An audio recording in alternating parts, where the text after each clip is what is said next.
C'est une constante dans les allocutions historiques d'Emmanuel Macron. Le chef de l'État veut toujours réconcilier les mémoires. Et pour ce qui est de l'esclavage dans l'histoire de la France, le travail est encore immense.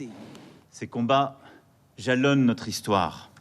Jalonnent l'histoire de la République, des révoltés de Saint-Domingue appelant les révolutionnaires de Paris à abolir l'esclavage en 1794.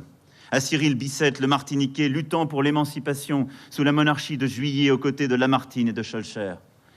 Oui, entrelacé à l'histoire terrible de la servitude à laquelle des millions et des millions d'êtres humains ont été réduits pendant des siècles, il y a l'histoire sublime, héroïque, édifiante, de tous ceux qui ont secoué et brisé ces chaînes odieuses.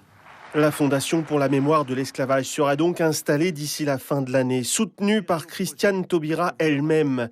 Le Memorial Act en Guadeloupe a vu son statut renforcé et Paris accueillera aussi enfin un monument à la mémoire des esclaves.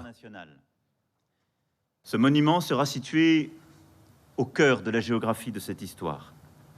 Entre l'ancienne demeure royale et impériale des Tuileries, là où la Convention qui vota la première abolition tenait ses séances, et l'hôtel de la Marine, là où a été préparée la deuxième abolition. Elle sera au service d'une grande ambition, renforcer la cohésion nationale en transmettant l'histoire mondiale de la France, en célébrant les cultures qui en sont issues, en promouvant les valeurs républicaines d'émancipation ici et dans le monde. La France est donc légitime lorsqu'elle lutte contre l'esclavage moderne ou les atteintes à la dignité dans le monde. Emmanuel Macron a conclu son discours avec un nouvel appel à la cohésion nationale.